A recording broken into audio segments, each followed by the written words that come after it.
Hello everyone, welcome to लर्निजी maths classes.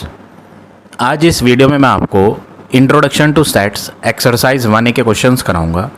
So without wasting A time let's begin. सबसे पहले हम यहाँ समझेंगे सेट्स होता क्या है। What is set? सेट की डेफिनेशन क्या है? सेट की डेफिनेशन है it is a collection, it is a collection of well defined distinct object।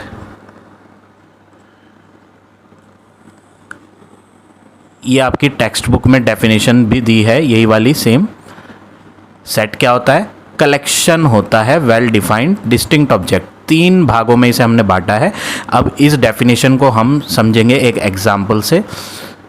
Suppose करो आपकी क्लास, आप सब बच्चे 7th क्लास में पढ़ते हो। 7th क्लास के हर स्कूल में डिफरेंट मैनी सेक्शंस होते हैं। किसी स्कूल में 2 सेक्शन होते हैं, किसी में 3 सेक्शन होते हैं। ठीक है, सपोज़ करो आप 7th ए के स्टूडेंट हो, ए सेक्शन के। ठीक है, तो यहाँ पर ए सेक्शन में आपको मालूम होगा कि आपकी क्लास में टोटल स्टूडेंट्स कितने हैं। किसी स्कूल में 30 होते हैं, किसी स्कूल में 35 होते हैं। डिफरेंट स्कूल में डिफरेंट नंबर ऑफ स्टूडेंट्स होते हैं डिफरेंट क्लास में। तो सपोज़ करो आपकी क्लास में टोटल स्टूडेंट्स क्या हैं? 30। और अब आप जानते हो कि जो आपकी क्लास में 30 स्टूडेंट हैं उसमें कोई सेम तो है नहीं। सब बच्चों की अपनी अलग आइडेंटिटी है, सब बच्चों की अपनी अलग पहचान है। ठीक है ना? तो जो 30 के 30 स्टूडेंट्स हैं वो सब अलग हैं। अलग का मतलब डिस्टिंक्ट। डिस्टिंक्ट वर्ड का मतलब होता है डिफरेंट।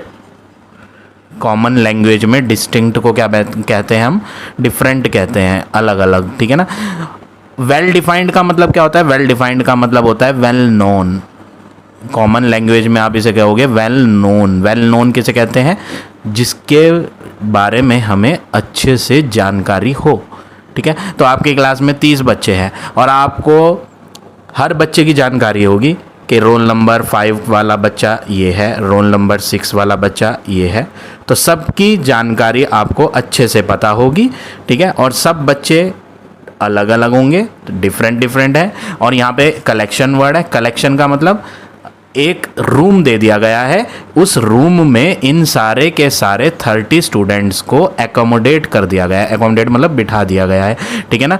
तो यहाँ पर एक सेट है। कौन सा सेट है? सेक्शन ए का सेट है, जिसके अंदर कितने स्टूडेंट्स हैं? 30 स्टूडेंट्स। अक्षय है, सपोज करो अक्षय, अक्षित है, भानु है।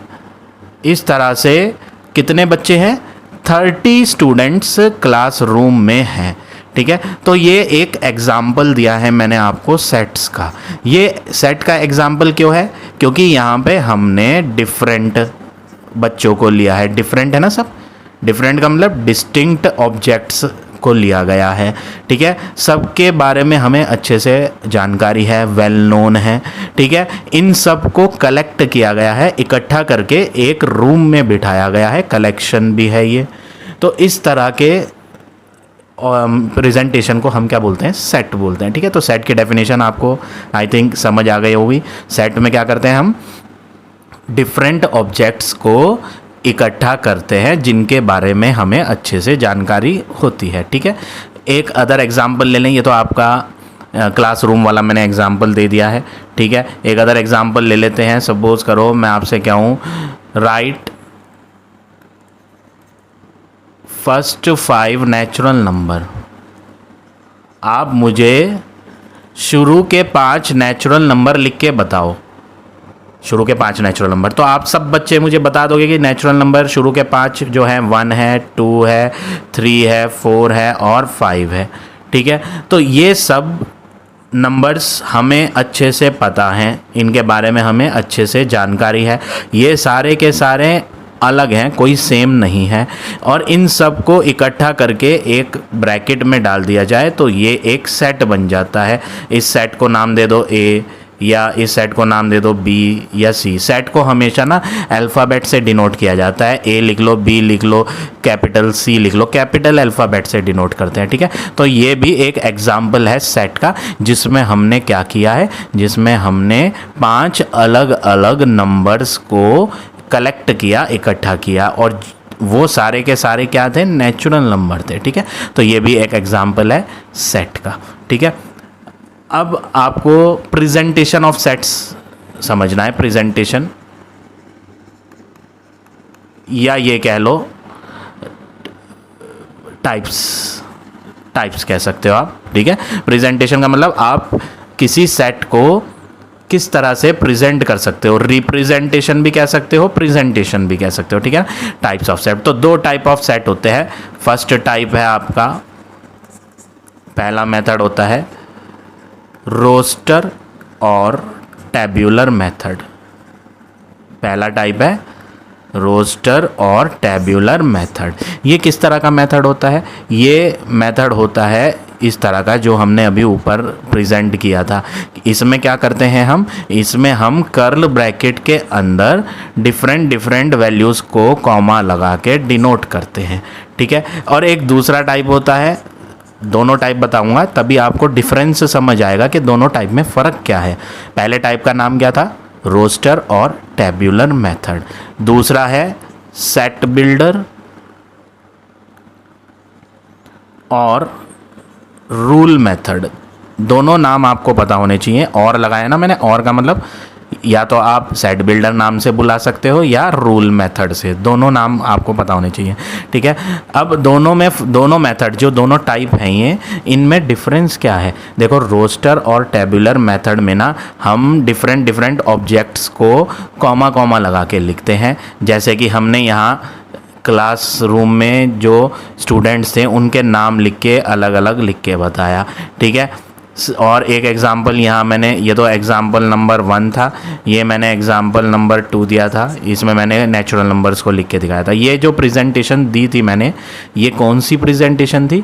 रोस्टर वाली, रोस्टर और टैब्यूलर। सेट बिल्डर में क्या होता है? सेट बिल्डर में ना हम यहाँ पर इनकी प्रॉपर्टी लिखते हैं, इनको अलग अलग लिख के नहीं बताते। इन सब की प्रॉपर्टी क्या है, इनकी खासियत क्या है, इनकी करेक्टरिस्टिक क्या है, वो लिखते हैं। जैसे कि ये एग्ज़ाम्पल नंबर 2 था। अगर मैं इस प्रेजेंटेशन को कहूँ कि ये जो प्रेजेंटेशन है ये कौन से टाइप की प्रेजेंटेशन है, इसको हम बुलाते हैं रोस्टर और टैब्यूलर। ठीक है, ये कौन सी प्रेजेंटेशन है? रोस्टर और टैब्यूलर। लेकिन अगर मैं इसी चीज़ को सेट बिल्डर में लिखना चाहूँ तो मैं इसको कैसे लिख के बताऊँगा? मैं इनकी सबकी कॉमन प्रॉपर्टी को लिख के बताऊँगा। इन सब की कॉमन प्रॉपर्टी, करेक्टरिस्टिक क्या है, इनकी पहचान क्या है कि ये सारे के सारे 5 शुरू वाले 5 नेचुरल नंबर हैं। तो हम इसे लिख के कैसे बताएंगे? All these are the first 5 natural number. ठीक है, तो क्या लिखेंगे हम? x such that x is first 5 natural number. ठीक है, तो ये इस तरह से लिख के दिखाते हैं। इसमें हम एलिमेंट्स को लिखकर नहीं दिखाते। ये एलिमेंट वर्ड क्या बोला मैंने? एलिमेंट क्या होता है? ये जो हम अलग अलग लिख के बता रहे थे ना चीज़ों को, इनको हम मेंबर्स भी कहते हैं और एलिमेंट भी कहते हैं। ठीक है, जैसे मैंने क्लास 7th A के बच्चों के नाम लिखे थे। पहला बच्चा कौन है? अक्षय। दूसरा बच्चा कौन है? अक्षित। तीसरा बच्चा कौन है? भानु। तो ये जो है ना, ये एक्चुअली में क्या कहलाएंगे? मेंबर्स कहलाएंगे और एलिमेंट कहलाएंगे। किस चीज़ के? मेंबर्स और एलिमेंट्स ऑफ सेट। ठीक है, कौन सा सेट? ये क्लास 7th A का एक सेट बनाया था। क्लास 7th A का एक सेट जिसके अंदर ये एलिमेंट आ रहे हैं। ठीक है, तो ये कहलाते हैं मेंबर्स ऑफ द सेट। तो जब मेंबर्स के नाम लिख के अलग अलग बताया जाएगा तो वो प्रेजेंटेशन कहलाएगी रोस्टर और टैब्यूलर। लेकिन अगर उनकी कॉमन कैरेक्टरिस्टिक लिखी जाएगी, इन सब की कॉमन कैरेक्टरिस्टिक क्या है? All these are the student of class 7th A। ये सब कौन है? इनकी कॉमन कैरेक्टरिस्टिक क्या है? इन सब में सेम बात क्या है कि ये सब के सब 7th A क्लास के बच्चे हैं, 7th A क्लास के स्टूडेंट हैं। तो सेट बिल्डर मेथड में हम इनकी कॉमन कैरेक्टरिस्टिक लिख के बताते हैं। कैसे लिख के बताते हैं? ये स्टार्टिंग की प्रेजेंटेशन ऐसे ही लिखनी होती है। x, एक डंडा बनाएंगे बड़ा सा, मार्क, इसको बोलते हैं सच दैट। क्या बोलते हैं इसे? Such that. किसको सच दैट बोलते हैं? एक बड़ा सा डंडा बनाएंगे, x such that x is, ये कौन है, X, these are the students of 7th A class. ठीक है, तो ये हमारा दोनों प्रेजेंटेशन हो गया जो आपको पता होना चाहिए। इस एक्सरसाइज में हम इन सब का यूज़ करने वाले हैं। ठीक है, चलो अब हम एक्सरसाइज स्टार्ट करते हैं।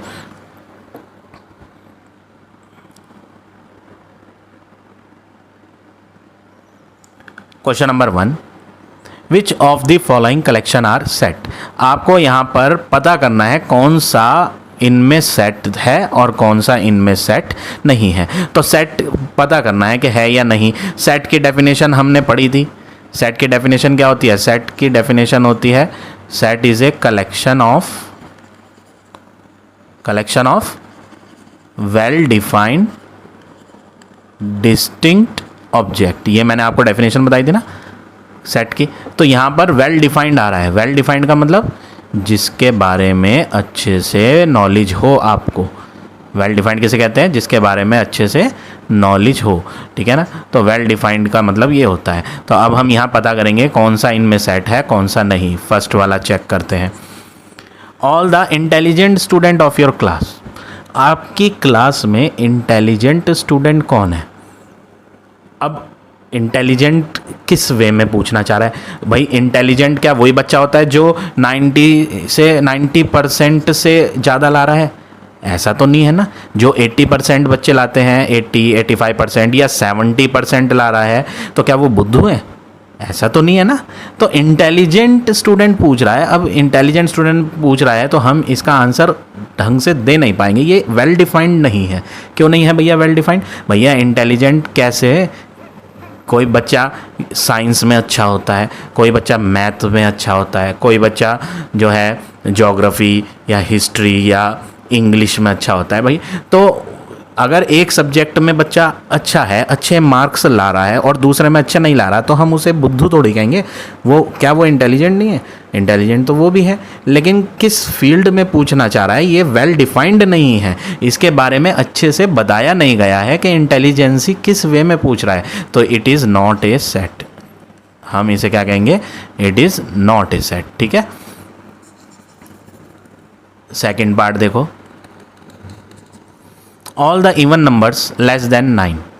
आपको सारे इवन नंबर बताने हैं जो 9 से छोटे होते हैं। 9 से छोटे इवन नंबर।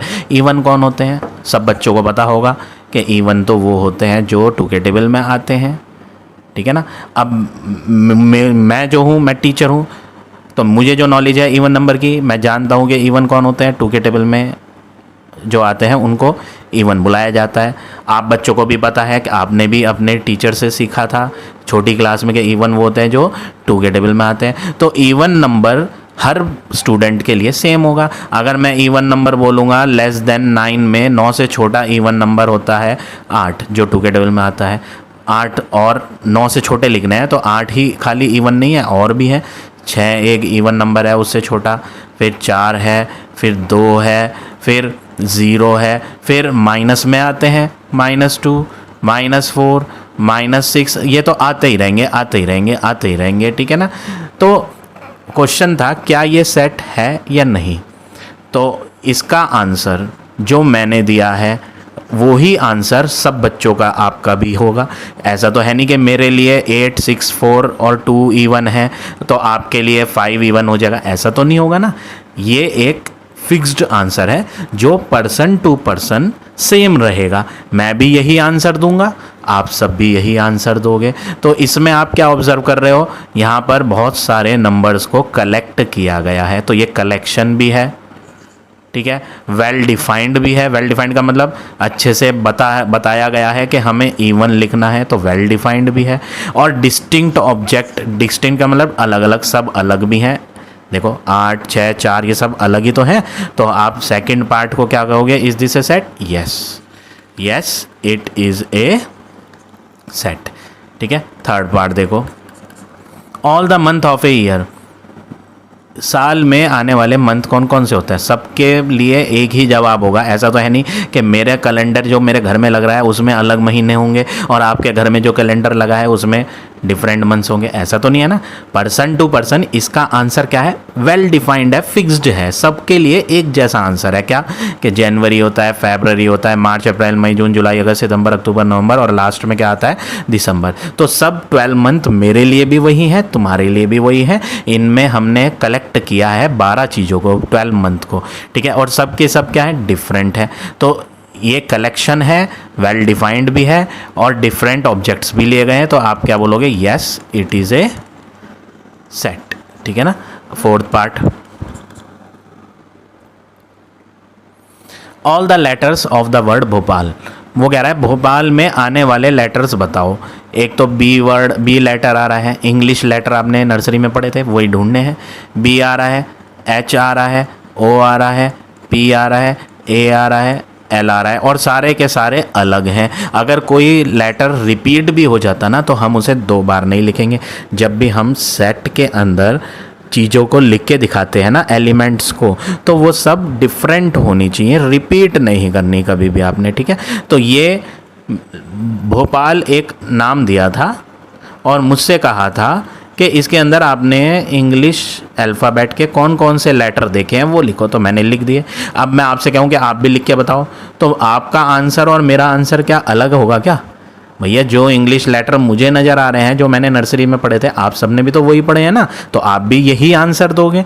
तो ये एक वेल डिफाइंड आंसर है, आपका भी आंसर मेरा भी आंसर सेम है। तो ये एक्चुअली में क्या है, इट इज़ ए सेट है, ठीक है। तो फोर्थ पार्ट भी आपका सेट हो गया। अब बात करते हैं फिफ्थ पार्ट की, all the letters of the word Chennai. Chennai में आने वाले लेटर बताओ। सी आ रहा है, एच आ रहा है, ई आ रहा है, एन आ रहा है। एन 2 बार है तो हम 2 बार नहीं, एक ही बार लिखेंगे, ए और आई। तो मुझे इसके अंदर दिखने वाले लेटर इंग्लिश अल्फ़ाबेट के जो जो दिखे मैंने लिख दिए और आप भी मुझे यही बताओगे क्योंकि आपको भी यही लेटर नज़र आ रहे हैं, इन सब से अलग तो कुछ नज़र नहीं आ रहा। तो हमारे लिए इसका आंसर वेल डिफाइंड है। वेल डिफाइंड का मतलब सबके लिए एक जैसा आंसर है, इट इज़ ए सेट, ठीक है। Sixth part, all the leaders of India. अब ये सिक्स्थ पार्ट में क्या कहा है, ऑल द लीडर्स। लीडर किसे कहते हैं? पॉलिटिकल लीडर्स नहीं। लीडर तो, लीडर कौन होता है? पॉलिटिकल लीडर तो होते ही हैं, जो नेता लोग होते हैं वो तो होते ही हैं भाई। लेकिन वो कह रहा है सारे इंडिया के लिखो। भैया आप, इंडिया इतना बड़ा है, बहुत बड़ा है। इंडिया में डिफरेंट स्टेट हैं, स्टेट के अंदर डिस्ट्रिक्ट आती हैं, डिस्ट्रिक्ट में अंदर टाउन आते हैं, विलेज आते हैं। तो हर जगह में एक लीडर होता है। आप अपने ही शहर में देख लो, आप अपने ही शहर में देख लो तो वहाँ पे भी बहुत सारे लीडर होते हैं। गांव के अंदर भी लीडर होते हैं, सरपंच जिन्हें कहते हैं, ठीक है। और कॉलोनी का भी लीडर होता है, कॉलोनी वार्ड मेंबर होते हैं। आपकी सोसाइटी जो होती है वहाँ भी लीडर होता है। तो ये एक वेल डिफाइंड नहीं है। हम अगर वो हमसे ये कहता ना कि प्राइम मिनिस्टर कौन है इंडिया का, तो वो सबके लिए सेम है। प्राइम मिनिस्टर जो है मेरे लिए, आपके लिए, इंडिया का प्राइम मिनिस्टर तो एक ही रहेगा, कोई अलग पर्सन तो नहीं हो जाएगा ना। तो वो तो वेल डिफाइंड माना जाता। लेकिन यहाँ पे कहा है कि लीडर बताओ, कि भाई आप लीडर्स बताओ इंडिया में। तो इंडिया इतना बड़ा है, उसमें इतनी सारी स्टेट्स आती हैं, इतने सारे सिटी आती हैं, इतने नेता लोग हैं, इतने लोग हैं, किस किस के नाम हमें पता है? हमें क्या सबके पता है? नहीं ना। तो इसका आंसर वेल डिफाइंड नहीं है, हम इसका आंसर नहीं दे पाएंगे। तो it is not a set, ठीक है। सेवंथ पार्ट देखो, all the beautiful girls in A school. Question है सुंदर लड़कियां बताओ स्कूल में। अब भाई ये कैसा क्वेश्चन है? अब सुंदर लड़की, मुझे अब सपोज करो आपकी क्लास में 30 स्टूडेंट्स हैं, ठीक है। आप कहोगे जी वो सुंदर लड़की है कि आप 7th में पढ़ते हो, लेकिन सबसे सुंदर जो है 10th क्लास में एक लड़की पढ़ती है वो। तो दूसरा स्टूडेंट कहेगा नहीं वो कहाँ है सुंदर, उससे सुंदर तो एक और है, ठीक है ना। तीसरा आपका दोस्त कहेगा कि तुम दोनों बेवकूफ़ हो, तुम दोनों को पता ही नहीं है कि कौन सुंदर है। सुंदर वो दोनों नहीं है जो तुम बता रहे हो, एक और है, और तीसरी वो सुंदर है। तो इसका आंसर पर्सन टू पर्सन क्या होगा? वेरी करेगा। वेरी का मतलब चेंज होगा। और सेट की डेफिनेशन क्या होती है? सेट की डेफिनेशन होती है वेल डिफाइंड। वेल डिफाइंड का मतलब जिसके बारे में अच्छे से जानकारी हो, पर्सन टू पर्सन वो चेंज ना होता हो, सेम रहे। ठीक है, मैं कहूँगा कि सुंदर कोई और है, आप कहोगे कि नहीं वो सुंदर नहीं है, दूसरी सुंदर है। तो पर्सन टू पर्सन इसका आंसर क्या हो रहा है? चेंज हो रहा है। चेंज नहीं होना चाहिए। अगर कोई answer person to person different है तो आप उसे क्या कहोगे? It is not a set. क्यों नहीं है ये सेट? क्योंकि ये वेल डिफाइंड नहीं है। इसके आंसर जो हैं वो वेल डिफाइंड नहीं है, पर्सन टू पर्सन चेंज हो रहा है। ठीक है, इसलिए नॉट ए सेट है। एट्थ पार्ट, नंबर 8 क्या है? All the natural number less than 15 which are perfect square. आप नेचुरल नंबर बताओ जो 15 से छोटे हैं और परफेक्ट स्क्वायर। यहाँ पे एक वर्ड आ रहा है परफेक्ट स्क्वायर। अब ये परफेक्ट स्क्वायर क्या होता है?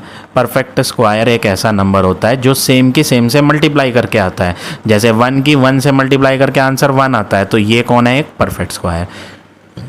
2 की 2 सेम की सेम से मल्टीप्लाई करते हैं, 2 की 2 से 4, तो 4 भी क्या है? एक परफेक्ट स्क्वायर। 3 की 3 से करते हैं तो आंसर क्या आता है? 9, 9 भी एक परफेक्ट स्क्वायर है।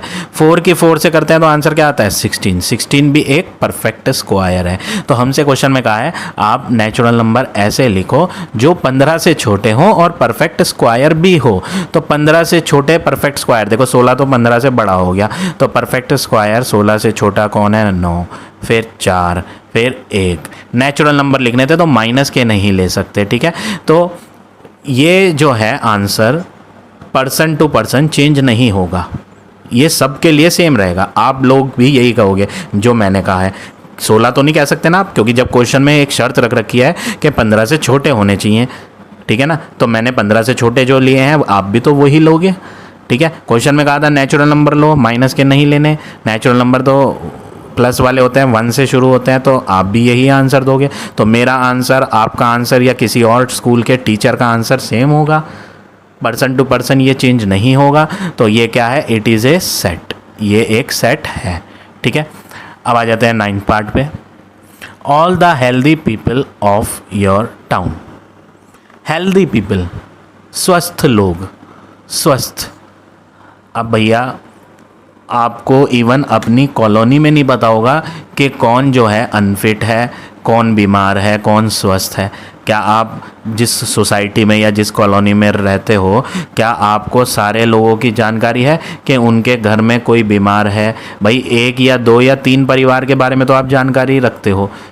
ऐसा तो है नहीं कि पूरी सोसाइटी में या पूरी कॉलोनी में या पूरे शहर में आप सबकी जानकारी रखो कि हाँ जी फला मोहल्ले में इस वाली गली में एक पर्सन है, वो बहुत बूढ़े हैं, वो अस्वस्थ हैं, वो बीमार है।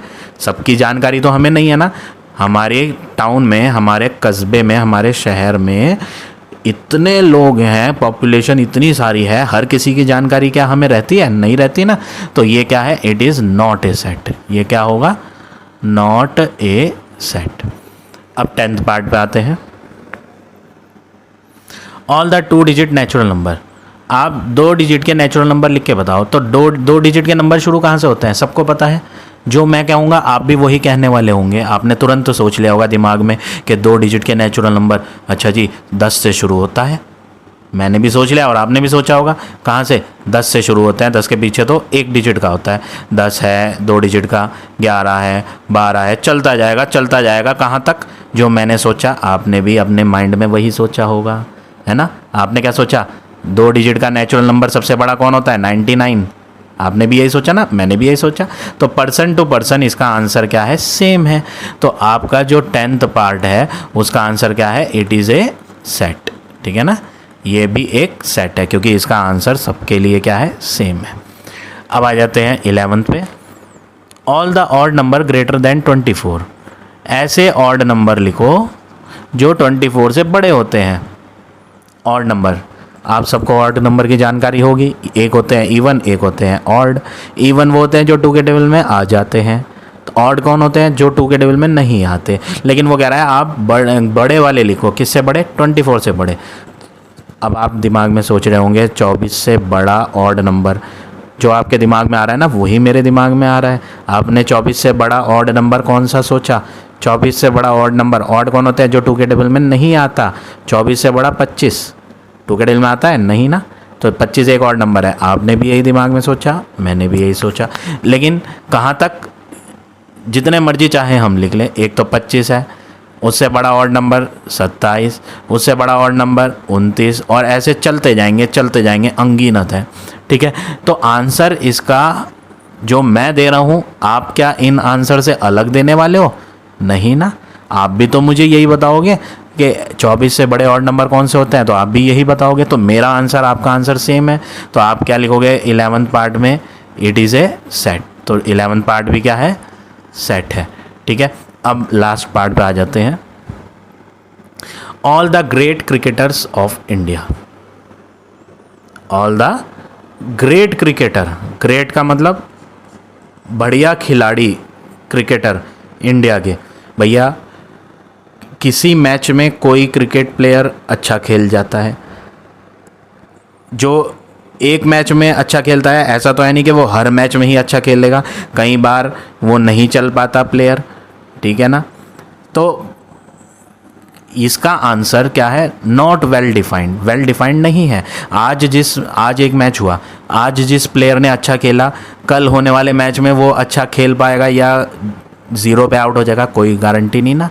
तो ये वेल डिफाइंड आंसर नहीं है, तो हम क्या बोलेंगे? It is not a set, ये सेट नहीं है। और दूसरी बात, किसी पर्सन को कोई क्रिकेट प्लेयर अच्छा लगता है, अच्छा का मतलब वो कहता है कि ये बढ़िया खेलता है, तो ये मेरा फेवरेट क्रिकेट प्लेयर है, मैं इसका फ़ैन हूँ।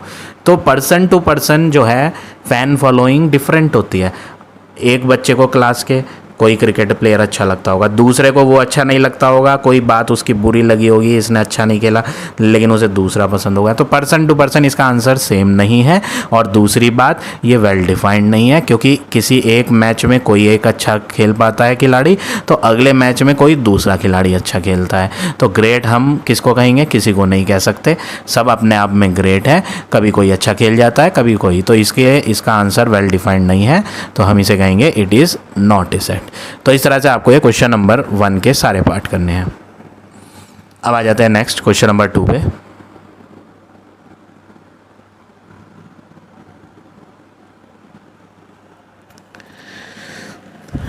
आई होप आपको ये वीडियो समझ आ रही होंगी, सारे क्वेश्चन। आई होप मैंने आपको कंसेप्ट अच्छे से समझा दिए होंगे। अगर आपको वीडियो पसंद आई है तो मैं आपको रिक्वेस्ट करता हूँ कि प्लीज़ लाइक बटन को हिट करें और मुझे कमेंट में बताएं कि आपको अगर कोई प्रॉब्लम या डाउट आता है तो आप कमेंट में पूछ सकते हैं।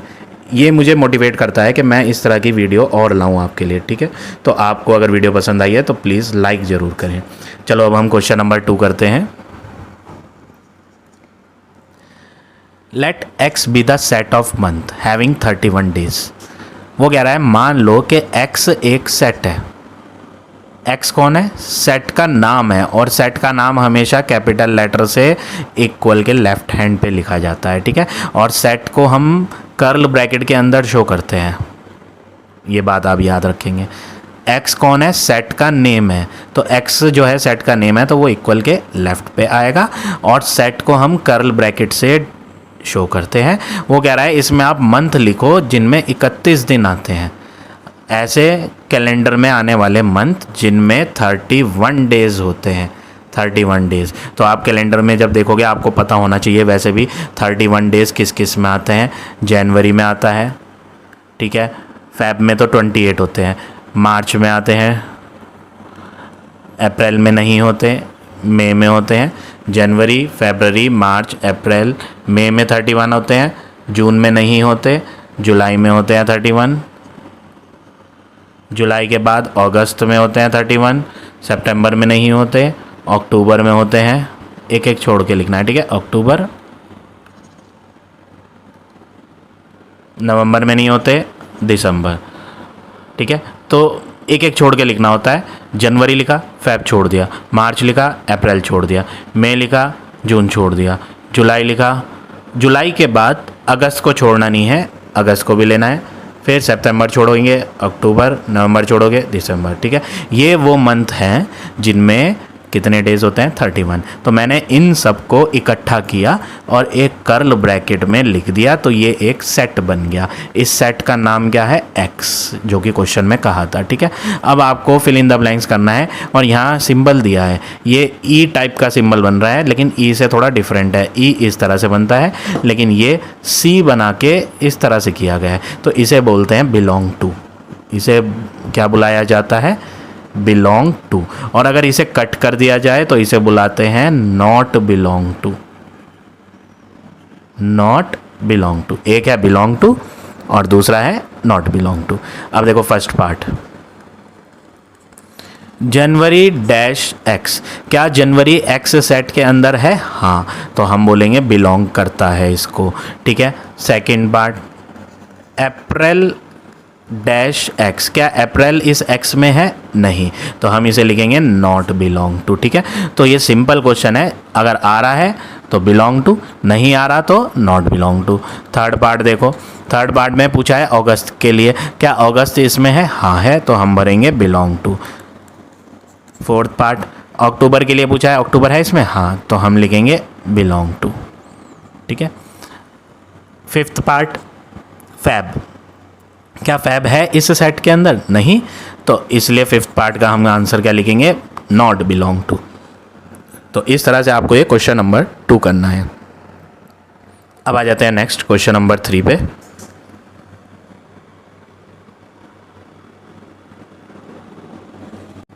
थर्ड क्वेश्चन है, X is the set of letter of word Maharashtra. Set कौन है, एक्स है, तो सेट का नाम हमेशा कैपिटल लेटर से इक्वल के लेफ्ट हैंड पे लिखते हैं और सेट को कर्ल ब्रैकेट के अंदर लिख के शो करते हैं हम। इसमें लिखने हैं letters of the word Maharashtra. Maharashtra में दिखने वाले कौन कौन से इंग्लिश लेटर आ रहे हैं वो लिखने हैं। सबसे पहले तो एम आ रहा है, फिर ए आ रहा है, फिर एच आ रहा है, ए दोबारा रिपीट हुआ तो दोबारा नहीं लेंगे, आर आ रहा है, फिर ए रिपीट हो रहा है, एस लेंगे, एच हो चुका था, टी नहीं हुआ था तो टी लेटर आ रहा है, आर हो चुका था, ए भी हो चुका था, तो सारे लेटर हमने जो जो डिफरेंट दिख रहे थे वो आ गए। ठीक है, रिपीट नहीं करना, क्यों नहीं करना, क्योंकि सेट की डेफिनेशन कहती है सेट जो होता है कलेक्ट किया जाता है बहुत सारी चीज़ों को, लेकिन वो सब डिस्टिंक्ट होनी चाहिए। डिस्टिंक्ट का मतलब डिफरेंट होनी चाहिए, तो ये सब डिफरेंट है। ठीक है, अब फिल इन द ब्लैंक्स करना है। फर्स्ट पार्ट है एन डैश एक्स, इसमें भी वही बिलोंग और नॉट बिलोंग भरना है। क्या इसमें एन आ रहा है, नहीं आ रहा, जब एन नहीं आ रहा तो नॉट बिलोंग का साइन बनेगा। ठीक है, अब देखो पार्ट नंबर सेकंड, ए डैश एक्स, क्या ए है एक्स में, हाँ, तो बिलोंग का साइन आ जाएगा। Third part, R dash X, क्या आर एक्स में है, यस, आर आ रहा है, तो इसलिए इसमें भी बिलोंग बनाएंगे। Fourth part, S dash X, क्या एस एलिमेंट है एक्स के अंदर, हाँ जी, एस एक एलिमेंट है, तो ये भी बिलोंग है। और फिफ्थ, पी डैश एक्स, क्या पी मेंबर है इस सेट का, एक्स का, एक्स सेट का मेंबर है कोई पी, नहीं ना, तो इसमें भर देंगे नॉट बिलोंग टू। तो इस तरह से आपको ये सारे पार्ट करने हैं क्वेश्चन नंबर 3 में। अब आ जाते हैं नेक्स्ट क्वेश्चन नंबर 4।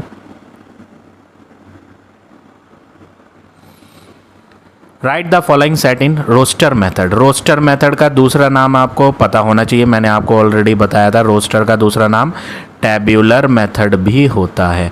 एग्ज़ाम में रोस्टर ना लिख के कई बार टेब्यूलर वर्ड लिखा जाता है और स्टूडेंट कंफ्यूज हो जाते हैं, तो आपको दोनों नाम पता होने चाहिए। ठीक है, चलो फर्स्ट पार्ट, एक सेट बनाना है जिसमें डिवीज़र लेने हैं 32 के। अब ये डिवीज़र क्या होता है, डिवीज़र होता है जिनसे ये कट जाता है 32 किस किस के टेबल से कट जाता है उनको लिखना है हमें। ठीक है ना, प्रॉपर भी बोला है, प्रॉपर का मतलब पूरा पूरा कटना चाहिए। ठीक है, तो 32 किस किस के टेबल से कट जाता है एक्सेप्ट 1 और इटसेल्फ। देखो 1 के टेबल से तो हर कोई कट जाता है, तो 1 को तो लिखने की ज़रूरत नहीं है, और खुद के टेबल से 32 कट जाएगा, तो 1 और इटसेल्फ को छोड़ के जिन टेबल्स में 32 आ जाता है उनको लिखना है हमें। ठीक है, और सेट बनाना है तो सेट हम जानते हैं, सेट को कर्ल ब्रैकेट में लिखते हैं। टैब्यूलर वाला मेथड है, टैब्यूलर में ना मेंबर्स लिख के दिखाए जाते हैं, कैसे, कॉमा कॉमा लगा के अलग अलग, ठीक है। तो 32 सबसे छोटे 2 के टेबल में आता है, ठीक है ना। अच्छा 2 के टेबल में 32 कितनी बार आता है, आप इसे डिवाइड करके देख लो। 2 1 जा 2, रिमाइंडर 1, ऊपर से आएगा 2, 2 6 जा 12, रिमाइंडर 0। तो 2 के टेबल से 32 पूरा पूरा कट गया, इसलिए 2 क्या कहलाएगा, डिवीज़र कहलाएगा 32 का। कितनी बार कटा, 16 बार, तो 16 भी एक डिवीज़र है, 16 को एंड में लिख देते हैं, ठीक है, 16 से भी कटेगा। अच्छा 2 के बाद किसके टेबल में आता है 32, 4 के टेबल में, 4 8 जा 32, तो 4 भी होगा और 8 भी होगा। देखो 4 के टेबल से कितनी बार कट रहा है, 8 टाइम्स कट रहा है, तो 4 को भी लिखना पड़ेगा, 8 को भी लिखना पड़ेगा, ठीक है। और किसी टेबल में ये आता है क्या, और किसी टेबल में नहीं आएगा, ये या तो 1 में आएगा या खुद 32 के टेबल में, उनको हमें लिखना नहीं। तो एक्चुअली में यहाँ थोड़ी सी स्पेस रह गई है, मैं थोड़ा इधर करके लिख देता हूँ, 8 इधर लिखता हूँ और 16 इधर लिखता हूँ, ताकि स्पेसिंग बराबर दिखाई दे, ठीक है। और ये कर्ल ब्रैकेट को बंद कर देता हूँ। तो यहाँ पर मैंने एक सेट बना दिया जिसमें 4 एलिमेंट्स को कलेक्ट करके लिखा गया। और कौन से 4 एलिमेंट्स हैं ये, जो 32 को कट कर देते हैं, ठीक है। ये कौन सा प्रेजेंटेशन है, टैब्यूलर। टैब्यूलर में इस तरह से एलिमेंट्स को कॉमा कॉमा लगा के लिखा जाता है। अब ये एक सेट है, सेट को हमेशा ना एक नाम से डिनोट कर दो, किसी भी नाम से, कैपिटल A डाल दिया मैंने, B भी डाल सकते हो, C भी डाल सकते हो, ठीक है। तो ये प्रॉपर फॉर्मेट होता है किसी सेट को डिनोट करने का, ठीक है। अब आ जाते हैं सेकंड पार्ट पे। Set of consonant in the word spring. देखो यहाँ पे भी सेट बनाना है। सबसे पहली चीज़, सेट को बनाने के लिए किसी एक अल्फ़ाबेट का नाम लिख दो, A लिख लो, B लिख लो, चलो मैंने A लिख दिया। और सेट को कर्ल ब्रैकेट में लिख के दिखाना होता है। और टैब्यूलर मेथड चल रहा है तो एलिमेंट को कॉमा कॉमा लगा के लिखना है, ठीक है। अगर टैब्यूलर नहीं होता, सेट बिल्डर या रूल मेथड होता, तो हम उसमें मेंबर्स को नहीं लिखेंगे, उसमें तो हम कॉमन प्रॉपर्टी करैक्टरिस्टिक लिख के बताएंगे, ठीक है। वो अभी आगे आएगा क्वेश्चन, आपको उसमें समझ आ जाएगा। तो फिलहाल यहाँ पर हमें मेंबर्स को लिख कर दिखाना है। कॉन्सोनेंट कह रहा है। अब ये कॉन्सोनेंट क्या होता है, पहले हम वॉवल्स को ध्यान करते हैं। वॉवल्स आपने पढ़ा हुआ है, A, E, I, O, U, ये सारे इंग्लिश अल्फ़ाबेट में आने वाले ये 5 चीज़ें क्या होती हैं, वॉवल्स।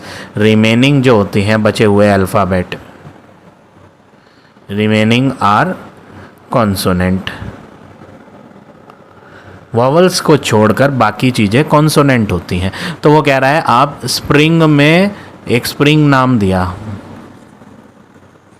स्प्रिंग में क्या ढूंढने हैं, कॉन्सोनेंट ढूंढने हैं। तो हम यहाँ वॉवल नहीं देखना चाह रहे, कॉन्सोनेंट देखना चाह रहे हैं। तो वॉवल कौन कौन है, vowel A, E, I, O, U, आई आ रहा है, इसको नहीं लेना। और A, E, I, O, U में से और कोई आ रहा है, इसमें और कोई नहीं आ रहा ना। तो ये बाकी सारे के सारे कॉन्सोनेंट ही हैं, S, P, R, N, G। तो ये सारे के सारे आपके कॉन्सोनेंट हो गए। तो ये हमने एक सेट बना दिया, ठीक है। अब आ जाते हैं नेक्स्ट पार्ट नंबर 3 पे। वॉवल्स देखने हैं मैथमेटिक्स में। Mathematics MATHEMATICS। वॉवल्स 5 होते हैं, A, E, I, O, U। A आ रहा है, E भी आ रहा है, I भी आ रहा है, क्या O है कहीं, नहीं। क्या U है कहीं, नहीं। तो कितने वॉवल्स आए, 3 वॉवल्स आए, तीनों को लिख देते हैं A, E, I। और इसको ये सेट है, सेट को एक नाम से डिनोट कर देते हैं, जो मर्जी ले लो। इस बार चलो मैं B से दिखा देता हूँ, ठीक है। तो इस बार सेट B से डिनोट करा मैंने, और इसके अंदर आने वाले elements A, E and I हैं। अब आ जाते हैं नेक्स्ट पार्ट नंबर 4 पे। Set of whole number less than 30 which are multiple of 3। आपको बताने हैं होल नंबर्स। होल नंबर्स कौन होते हैं, 0 से शुरू होने वाले नंबर आगे जितने भी आते हैं सब के सब होल होते हैं, ठीक है। 30 से छोटे लिखने हैं, और मल्टीपल ऑफ 3 का मतलब 3 के टेबल वाले लिखने हैं। 30 से छोटे होने चाहिए, 3 के टेबल वाले होने चाहिए, और होल नंबर होने चाहिए। चलो जी, सबसे पहले हम 0 को लिखते हैं, क्योंकि 3 के टेबल में 3 0 जा 0 आता है, 3 1 जा 3 आता है, 3 2 जा 6 आता है। तो ये सब जो है ना मल्टीपल ऑफ 3 है, और होल भी हैं ये, क्योंकि होल नंबर में 0 भी आ जाता है। ठीक है, तो 3 के टेबल वाले सब लिखने हैं 30 से छोटे। 0, 3 1 जा 3, 3 2 जा 6, 3 3 जा 9, 3 4 जा 12, 3 5 जा 15, 3 6 जा 18, 3 7 जा 21, 3 8 जा 24, 3 9 जा 27 और 3 10 जा 30 नहीं लेना, क्योंकि उसने कहा है लेस देन 30 लिखो, तो 30 नहीं लेंगे। अब ये सेट ओवर हो गया है, इसको हम एक नेम दे देते हैं ABC, जो मर्जी दे दो, C दे देते हैं इस बार। ठीक है, अब आ जाते हैं नेक्स्ट पार्ट नंबर 5 पे। Set of 1 digit prime number. Prime कौन होते हैं? प्राइम नंबर वो होते हैं जो अपने या 1 के टेबल में आ जाते हैं और किसी टेबल में नहीं आते। ठीक है, किसी भी टेबल में ना आने वाले नंबर जो सिर्फ खुद से या 1 से कटते हैं वो प्राइम होते हैं, लेकिन 1 डिजिट का लिखना है। तो सबसे छोटा प्राइम नंबर, सबसे पहला prime number, first prime number कौन होता है? 2, जो 1 या अपने टेबल में आएगा। फिर 3 1 या अपने टेबल में आएगा। फिर 5 किसी टेबल में नहीं आता, 1 और अपने में आता है। फिर 7, ये 4 ऐसे हैं जो सिंगल डिजिट के हैं। 7 के बाद प्राइम नंबर कौन होता है? 11। कई बच्चे 9 को भी प्राइम ले बैठते हैं। भैया 9 क्या किसी टेबल में नहीं आता? 9 तो 3 के टेबल में आता है, तो ये प्राइम नहीं है। ठीक है ना, तो ये 4 प्राइम नंबर हैं जो सिंगल डिजिट के हैं, 1 डिजिट के। ठीक है, इसको नाम दे दो ABCD, जो मर्जी नाम दे दो। ठीक है, तो ये हो गया आपका पार्ट नंबर 5। तो इस तरह से आपको ये सारे पार्ट करने हैं क्वेश्चन नंबर 4 में। अब आ जाते हैं next question number 5।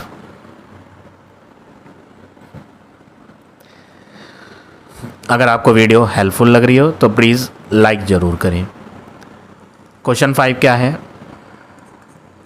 Represent the following set in tabular form. Tabular का दूसरा नाम क्या होता है? अभी हमने पीछे पढ़ा था, रोस्टर, जिसमें हम क्या करते हैं? कॉमा कॉमा लगा के मेंबर्स लिखते हैं। ठीक है, तो फर्स्ट पार्ट में सेट का नाम ऑलरेडी दे रखा है, जैसे हमने पिछले वाले में खुद नाम भरे थे और मैंने कहा था जो मर्जी भर दो, लेकिन इस बार इसमें भरे पड़े हैं तो हमें वही लेना पड़ेगा जो दिया है, X। कर्ल ब्रैकेट में अब मेंबर्स को लिखना है। Letter of the word plate. Plate में आने वाले लेटर, एक तो P आ रहा है, L आ रहा है, A T, सारे ही अलग हैं, रिपीट कुछ करना नहीं होता, तो ये लिख दिया। ये हो गया आपका आंसर। ठीक है, सेकंड पार्ट देखो। सेकंड पार्ट में नाम है सेट का B।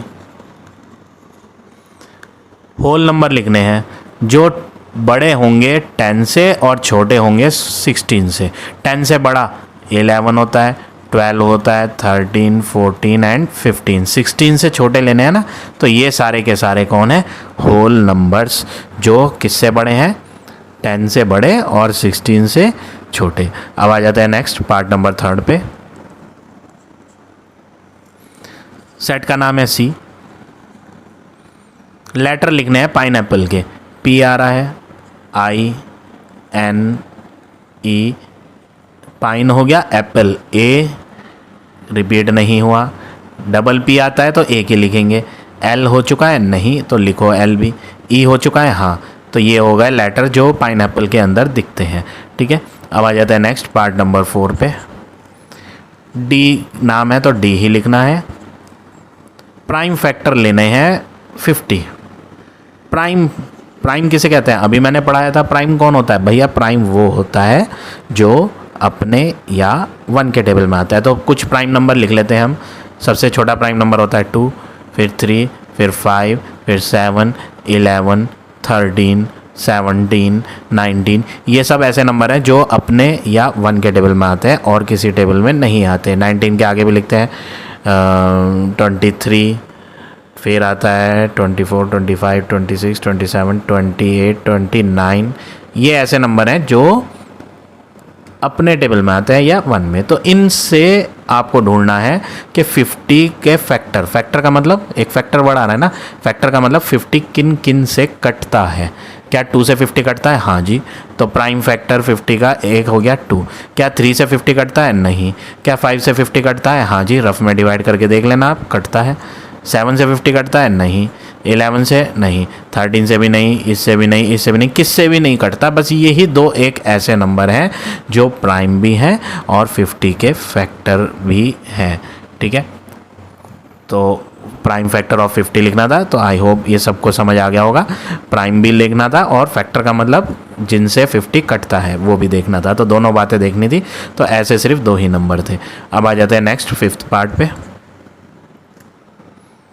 ई नाम है सेट का। 2 डिजिट के नंबर 10 से कटने वाले 2 डिजिट के नंबर लिखने हैं। तो 10 का टेबल लिख लो।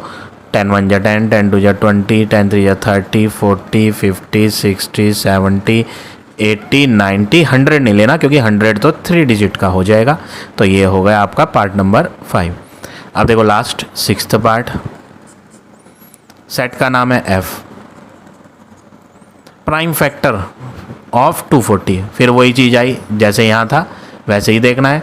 इन्हीं नंबर में से छाट लेते हैं कि 240 को कौन कौन कट करेगा। एक तो 2 कट करेगा, रफ में डिवाइड करके देखना पूरा कट जाएगा।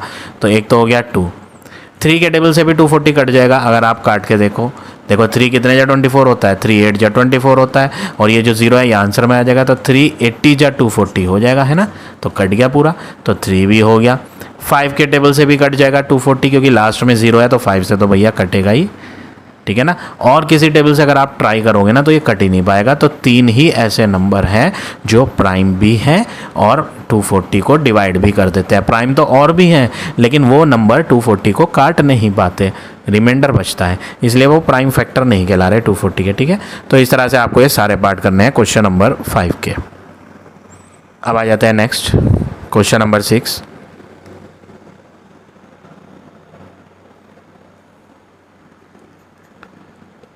सेट का नाम A है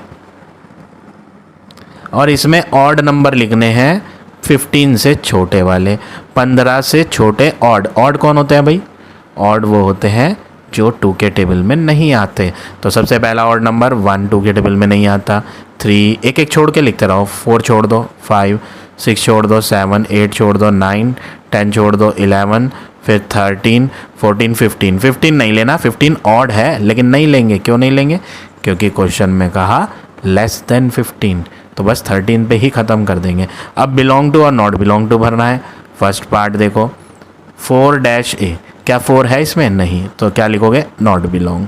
सेकंड पार्ट 11-A, क्या 11 है इसमें? हाँ, 11 इसका हिस्सा है तो बिलोंग। थर्ड पार्ट 15-A, क्या 15 इस सेट का हिस्सा है? नहीं, तो नॉट बिलोंग आएगा। 15 थोड़ी ना आ रहा था इसमें। फोर्थ पार्ट देखो 5-A, क्या 5 है इसका हिस्सा सेट का? हाँ जी है, तो बिलोंग टू। तो इस तरह से आपको ये क्वेश्चन नंबर 6 करना है। अब आ जाते हैं क्वेश्चन 7 पे।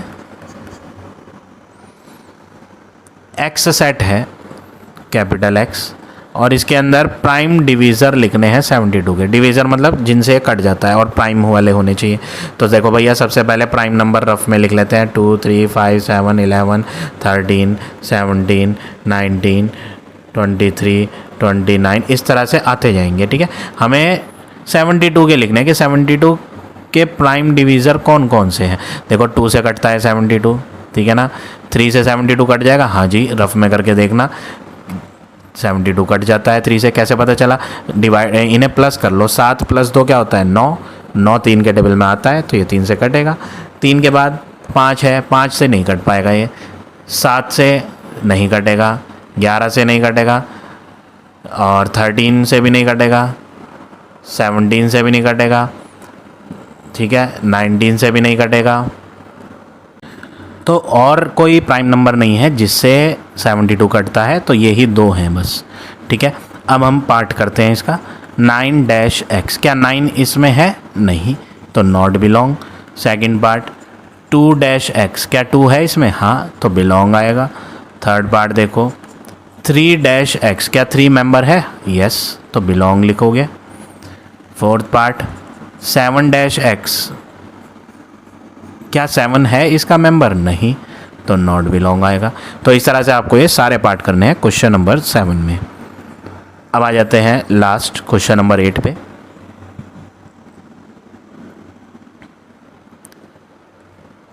राइट इन set builder form. Set builder का दूसरा नाम मैंने आपको एक्सप्लेन किया था। सेट बिल्डर का दूसरा नाम होता है रूल मेथड। एग्जाम में सेट बिल्डर की प्लेस पे रूल मेथड भी लिखा आ जाता है। तो ऐसे में आप देख रहे हो ये जो प्रेजेंटेशन हर पार्ट में दी है ना, ये एक्चुअली में रोस्टर और टेबुलर वाली है, रोस्टर और टेबुलर वाली दे रखी है, जो अभी तक हम पीछे करते आ रहे थे।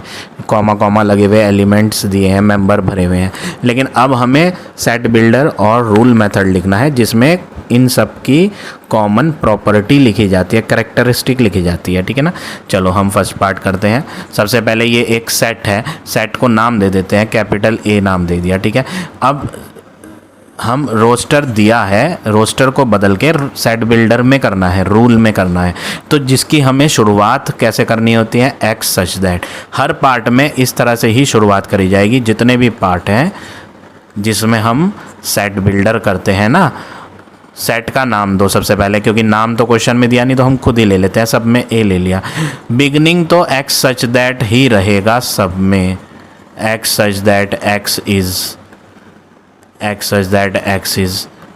ये एक फॉर्मेट है इसकी प्रेजेंटेशन का, जो हमें लेना ही लेना है सेट बिल्डर में।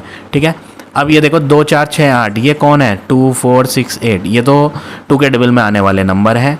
2 के टेबल में आने वाले कौन होते हैं, इवन नंबर होते हैं। ठीक है, ये कौन से नंबर है, इवन नंबर, और इनमें ज़ीरो नहीं आ रहा, तो एक्चुअली में ये इवन नेचुरल नंबर है। X such that x is even natural number, जो कि छोटे हैं, लेस देन 8 तक दिया है, तो किससे छोटे हैं, 9 से छोटे हैं। आपकी बुक में आंसर शीट में थोड़ा अलग वे में लिखा है, बट आप इस तरह से भी लिखेंगे तो भी आपका करेक्ट माना जाएगा। ऐसा नहीं है कि जो टेक्स्ट बुक में दिया है आप वही लिखें।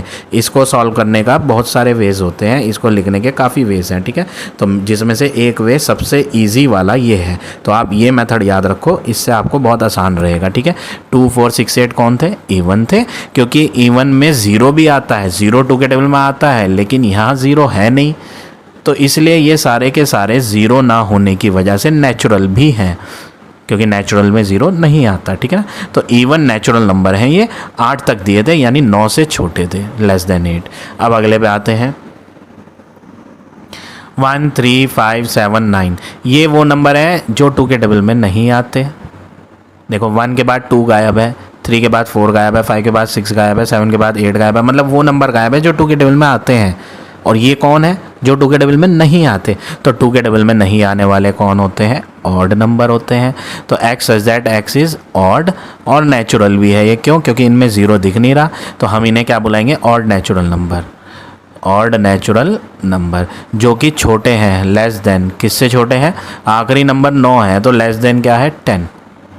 ठीक है जी, अब अगला देखो, A B C D E F, ये सब छोटे लेटर दिए हैं, small letter, small A small B, capital A capital B, इस तरह से होता है।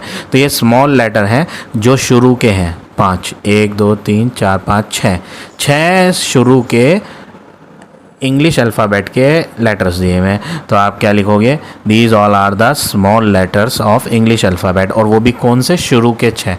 X such that x is, शुरू के मतलब फर्स्ट, 6 का मतलब 6, शुरू के 6 को क्या लिखोगे, फर्स्ट 6 लिखोगे। ठीक है, x such that x is first 6 small letters, ये कौन है, छोटे वाले अक्षर, small letters of English alphabet. ठीक है, तो ये हो गया आपका थर्ड पार्ट। अब फोर्थ पार्ट देखते हैं, 2 3 5 7 11, ये कैसे नंबर दिख रहे हैं, ये तो ऐसे नंबर दिख रहे हैं जो किसी टेबल में आते ही नहीं, सिर्फ अपने ही टेबल में आएंगे ये, या 1 के टेबल में। तो ऐसे नंबर जो अपने या 1 के टेबल में आते हैं और किसी टेबल में नहीं आते, उनको प्राइम बुलाया जाता है। तो ये शुरू के 1 2 3 4 5 प्राइम नंबर हैं। तो आप क्या लिखोगे, x such that x is शुरू के मतलब फर्स्ट, 5 का मतलब 5, first 5 prime numbers.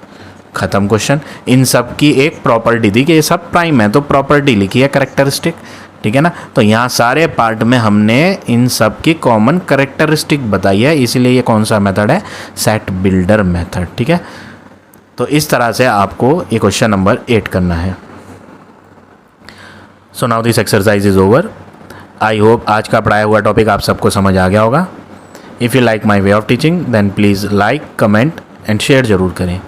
In the next video I will give you next exercise.